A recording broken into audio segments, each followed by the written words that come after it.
Good evening, brothers and sisters. I'm hoping you're doing well. I'm hoping that your week was very productive, very good. I hope you enjoyed yourself. So I wasn't able to do a video on Friday due to the fact that Thursday, when I was spending time with my mom and brother, had come down and they were looking for getting something, and I had forgotten my phone in their SUV, and so I wasn't able to record any videos that for Friday night, and so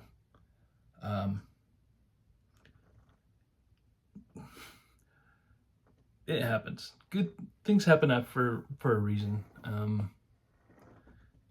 but I do hope that you guys are ready.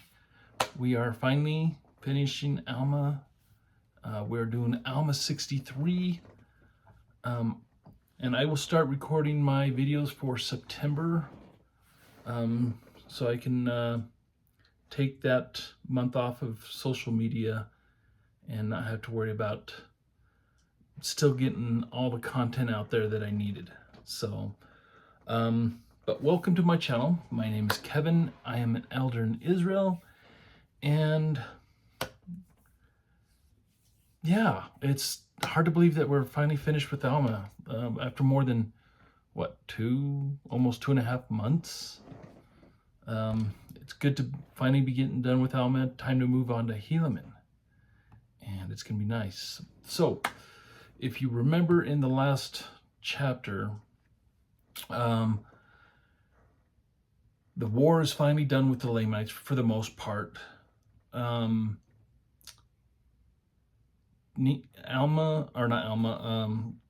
Tiancum passes away.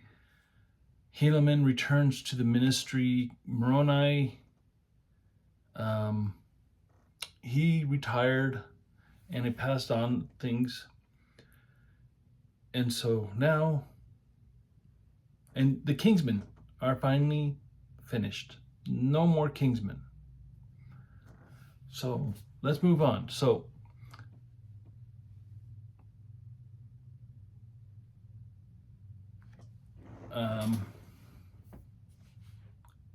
oops, I'm showing, okay. So now, Shiblon, who I believe was one of the sons of Moronihah,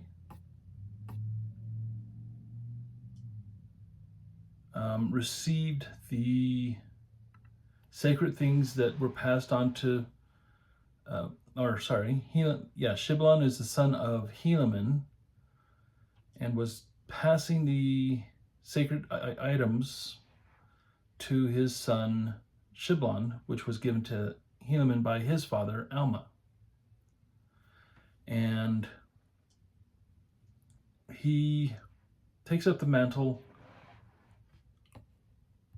and now, and it points out that Shiblon is a righteous man, has his father, and then Captain Moronihah finally passes away. Now, I was reading into some commentaries on this, and Hugh Nibley said that Moronihah was probably around 42 when he passed away, and it was because he had lived a rough life. So probably all the stress over the years just killed him. What age he was, we don't know. It seems like we're always, in art, we make people to be older, like Abinadi. All the artwork I grew up with showed Abinadi, this old man that was totally ripped, looked like he belonged in some type of anime. And honestly, they couldn't have, I don't think they looked like that. I have always imagined Abinadi to be a younger man in his 30s. For me, that's how I've always pictured Moroni, or Abinadi. Now, Moroni, I had always pictured him in his late 40s, maybe early 50s, when he finally retires. So, but Moroni, he finally passes, and he, anyways, let's continue on. So we're entering the 37th year of the reign of Judges. And this is, when I was reading this Thursday night,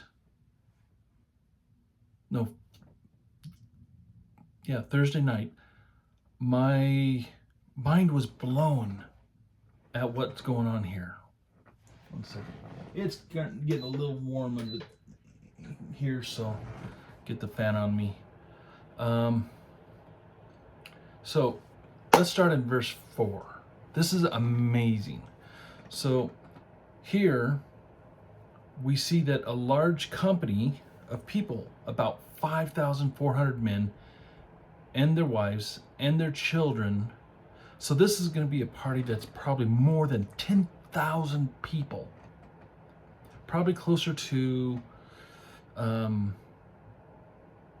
65,000 or 6,500 people, give or take.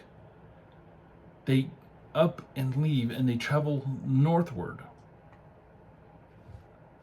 65,000 people. Can you imagine that?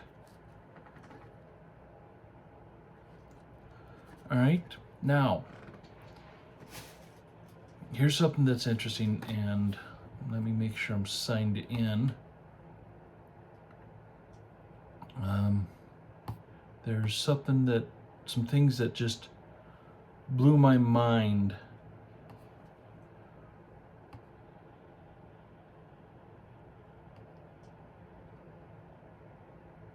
Where is it?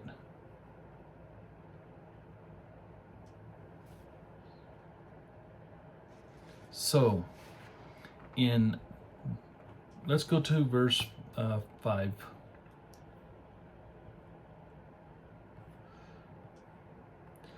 Now, here, Mormon feels it's necessary to mention Hagoth. Why is this? It's very interesting. So, Hagoth, he was a man of a lot of curiosity, and so he built this exceedingly large ship. Now, we don't know the exact size, but at this point, I doubt that he made ships as big as the one as Nephi built when he came over. They probably had smaller boats. Of course, we don't know this, but it says he recorded a very exceedingly large ship, or a very big ship, and it was on the land of Bountiful. And it says that there were many Nephites who did enter in therein and did sail forth with much provisions, and they headed northward. Now, let's go to this one. In 1915, President Joseph F. Smith was addressing a bunch of Polynesians, and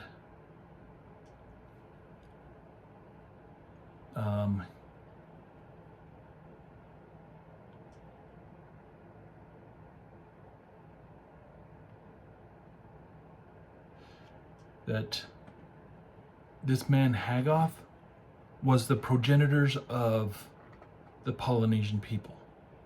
Now, scientists of that day were saying this is impossible. They were probably from, where was it, Malay. And so, let's see here. Yeah, Malay states that come from the Asian islands, or Asian sides, and they migrated westerly. Now, where is it? In 1940, this all changed. A gentleman by the name of Thor Heyerdahl, gotta have a cool first name, Thor, you can't beat that. He made an observation that indeed these people must be from the Americas. So what did he do? He built this craft. It's called a balsa raft. And he set himself on this, drifted the shores off the shores of South and Central America, and he and his companions drifted for, it says here, 100 days, and depended only upon the prevailing tides and winds of that area. They found themselves off the shores of the South Pacific Islands, not too far from Tahiti. How is this wonderful? They found them, it seems rather significant that all of a sudden at that time the opinion chain began to change. And since that day, the present day evidence that have been further made to important consideration that the Polynesians did originate from the Americas. Now, here's something for the Maoris themselves. The Maoris themselves have something to say about this theory. They all have the same answer to the question: where did your people come from? Where did you originate? I'm not going to try and pronounce what they said in Maori, because I don't want to insult my Maori brothers and sisters. But the translation goes, we came from a great distance, from a still greater distance, from a very, very distance, from the joining place of two great waters. And it says here, perhaps by the narrow neck of the land that separated the two great seas. This is a BYU speech from 1942. It says, the narrow neck of the land which led into the land northward. This is the Maori tradition. I wanted to tell you, those who have joined the church because believe without reservation that these things I have told you are part of and parcel of Mormon doctrine. Now, Elder Mark E. Peterson said this: the Polynesian saints are characterized by a tremendous faith. Why do they have this great faith? It is because these people are of the blood of Israel. They are heirs to the promise of the Book of Mormon. God is now awakening them to this great destiny. Now, we talk about the people who went northward. The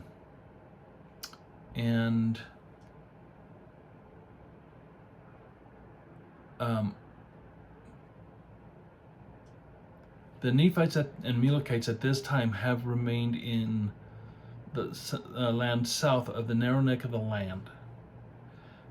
Bountiful was the northernmost Nephite territory.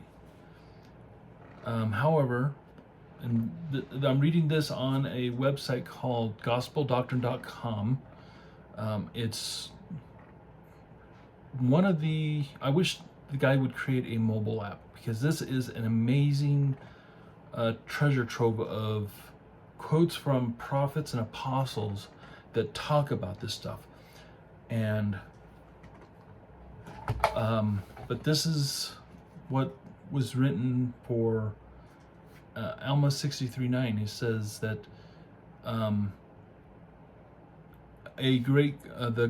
the colonization expedition from 55 to 53 BC were the beginning of a general migration of Nephite society northward.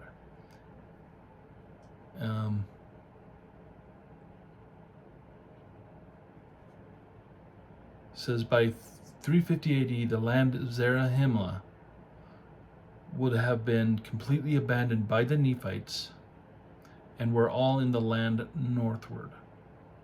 Dude, I wish we really knew where all this took place. This would be awesome. Now, going back to the scriptures. So here, saying a rough guesstimate, we could have probably seen 20, maybe, I don't know, 20,000 people that migrated from the land of Zarahemla northward or over the seas. We honestly don't know what happened to them. I'm going to believe the prophet and apostles about the Maori people. It's just what they've said is true, and plus you got the journey by that Thor gentleman who just let the currents of the waves drive him and ended up at Tahiti. How marvelous is that? Now, Hagoth, he didn't disappear at that time. He just took people. He came back according to verse 7. It says, and in the 38th year, this man built other ships, meaning Hagoth, and the first ship did also return, and many more people did enter it. And they also took much provision and set out again to the land northward. And then he came back. He did this thing many times. Now in verse 8 it says, and we suppose that they were drowned in the depths of the sea. And it came to pass that one other ship also did sail forth. Whither she did go, we know not. So finally, the ships quit sailing, and they never returned. It's very interesting that he brought this up. Verse 9 says that many people who went forth into the land northward. So we're talking thousands upon thousands, maybe tens of thousands of people decided to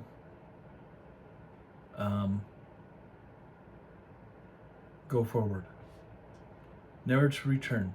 In fact, if you read verse 10, it says, and it came to pass in the 30th and 9th year of the reign of judges, Shiblon died also.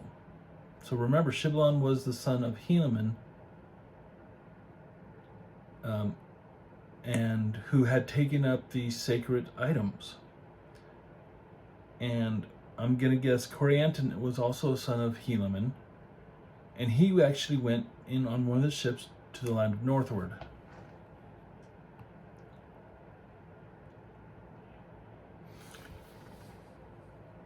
Now, well, I guess Shiblon was, maybe Shiblon wasn't his Helaman's son, because it says here that it became expedient for Shiblon to confer those things, sacred things, before his death upon the son of Helaman, who was called Helaman, being called after his father. And it says, now behold, all these engravings which were in the possession of Helaman were written and sent forth. So what they did is they were sent forth among the children of men throughout all the land. So what they did is there's a lot of scribes, and they'd just sit down and they'd write what the scriptures say and disperse them throughout all the land of the Nephites so that everyone could have access to them. And now the only ones that weren't set abroad were the things that Alma had forbidden. Remember, those are the things of the Jaredites. And they had been conferred upon Helaman before the death of Shiblon. And now, of course, there has to be a little war. It seems that the Lamanites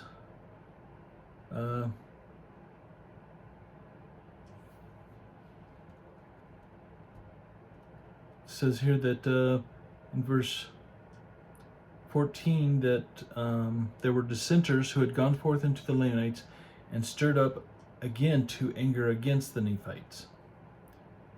And they went against the people at the city of Moronihah, or against the army of Moronihah, in the which the Lamanites were beaten and driven back to their land. And this ends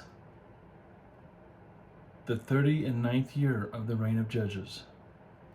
And thus also ends the account of Alma and his son Helaman and Shiblon. So Shiblon was his son.